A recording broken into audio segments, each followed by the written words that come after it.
I love KZ atau yang biasa disebut dengan Knowledge Zenith.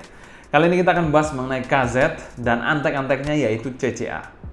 Menurut saya brand ini salah satu brand yang sangat-sangat menarik. Kenapa gitu, bro? Biar gak penasaran berpanjang lebar, bumper dulu.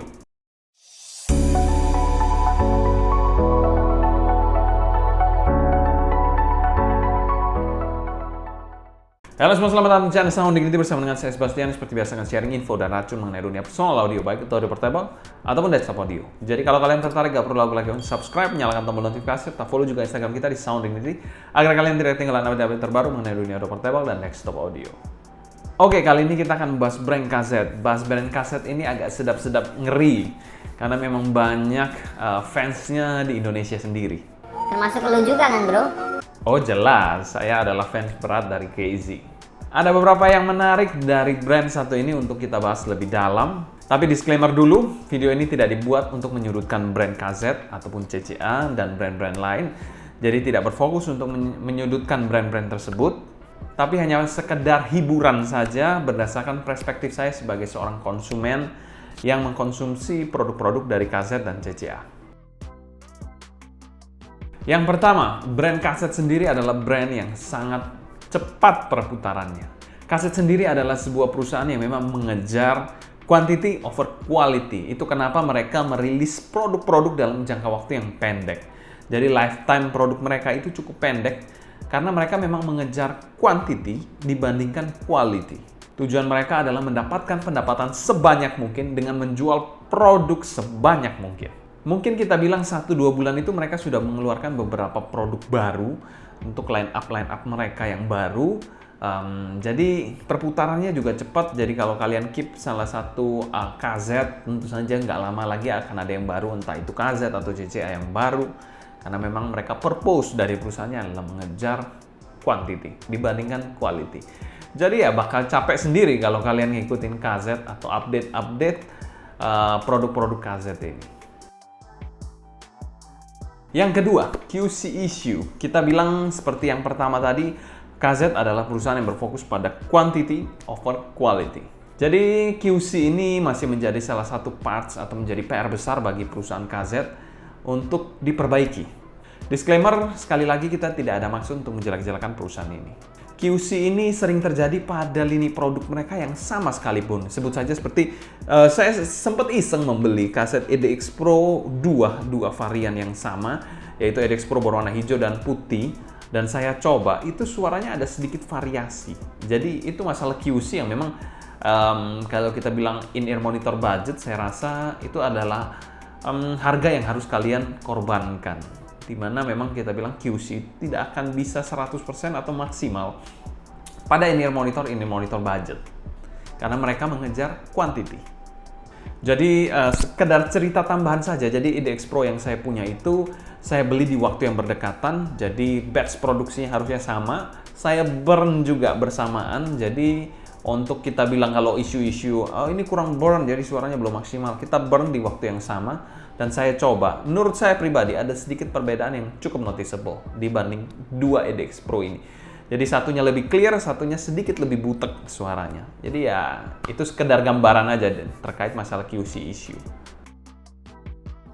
Tonalitas yang balance, KZ ini kita bilang adalah perusahaan yang memang selalu berbenah menurut saya. Tonalitasnya memang dari hari ke hari getting better. Kalau menurut saya getting better, tidak seperti tonalitas yang dulu yang rada-rada metalik dan bassnya agak bleber-bleber. Di akhir-akhir ini mereka mulai melakukan retuning kepada in-ear monitor mereka seperti KZ ZEX. Itu cukup baik menurut saya tonalitasnya. Dan ada juga dari lini sister company mereka yaitu CCA CRA yang menurut saya mempunyai V-shape yang kita bilang selevel atau naik kelas dibandingkan V-shape KZ yang dulu-dulu lah. KZ dan CCA saya rasa akan terus berkembang dan berusaha untuk memenuhi segala kebutuhan dari konsumen. Semoga saja lah ya. Mereka memang perusahaan yang kita bilang sedikit lambat untuk mengimplementasikan perubahan-perubahan yang diinginkan oleh para konsumennya. Tapi lebih baik lambat daripada tidak sama sekali kan. Driver yang banyak sama dengan suara yang bagus. Mungkin dari asumsi itulah KZ merilis beberapa produk-produk yang kita bilang multi driver atau drivernya lebih dari satu, atau hybrid atau tribrid. Tapi balik lagi, kalau kita melihat multi driver, kita lihat purpose mereka tadi adalah quantity. Multi drivernya menurut saya agak sedikit meragukan. Pada konteks driver yang banyak, apalagi drivernya sampai tribrid, itu membutuhkan effort yang tidak mudah menurut saya. Karena tidak hanya masalah dari frekuensi response-nya, tapi juga masalah crossover dari masing-masing drivernya.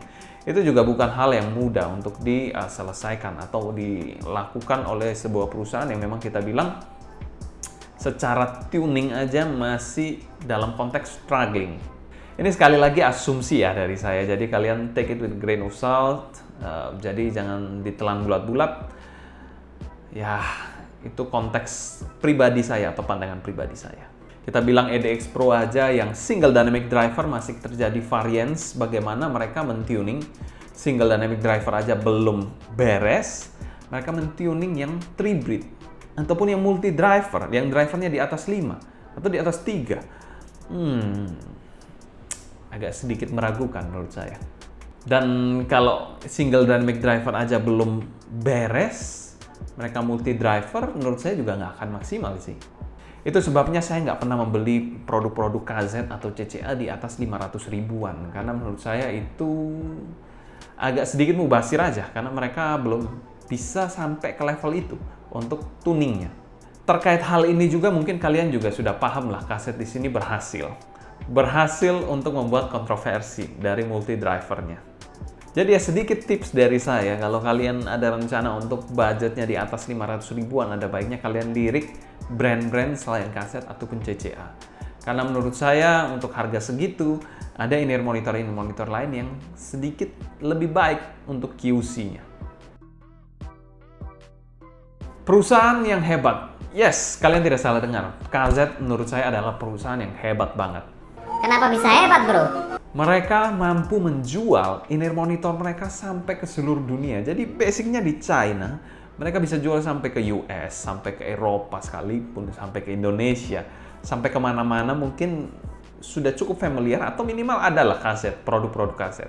Kalau kalian main audio portable, pastinya kalian minimal pernah dengar lah brand kaset ini. Selain masalah branding, masalah marketing, mereka juga sangat pintar untuk masalah efisiensi. Mereka selalu memiliki packaging yang mirip-mirip. Jadi di dalam beberapa lini itu mereka packagingnya mirip semua. Lalu beberapa lini itu kabelnya mirip semua. Yang diganti paling cuma faceplate-nya, housing-nya, mungkin drivernya juga mirip, cuma di retune gitu, mirip-mirip semua. Jadi efisiensi dari kaset ini emang jagoan si kaset ini. Kalau kalian perhatikan secara seksama, KZ kita bilang KZ ZX, lalu CCA NRA, lalu Q kaset, itu ada beberapa lini yang memiliki faceplate ataupun housing dan faceplate yang hampir-hampir mirip. Tapi cuma diganti logo-logonya aja kalau kalian perhatikan. Saya lupa sih seri-serinya, mungkin QKZ ZAX, KZ6 dan CCA apa ya, saya agak lupa. Tapi itu housingnya mirip semua. Ya, itu adalah sharing, kita bilang sharing desain antara KZ dan brand-brand lain untuk meminimalisirkan biaya. Jadi R&D-nya bisa rendah, mereka bisa jual dengan quantity yang lebih banyak dan harga yang lebih murah tentunya. Itu kenapa kita bilang KZ adalah perusahaan yang hebat, karena mereka jago marketing, jago efisiensi produknya juga. Kalau kalian ada pertanyaan mengenai produk-produk KZ atau mau pertanyaan mengenai KZ ini, kalian bisa tulis pertanyaan kalian di kolom komentar di bawah. Mungkin sekian dulu untuk video kali ini. Saya Sebastian dari Sound Dignity pamit undur diri. Sampai jumpa di video berikutnya. Happy listening, stay healthy, and ciao. Mungkin kalian bertanya-tanya, kita akan pernah bahas mengenai kaset EDS dan EDC.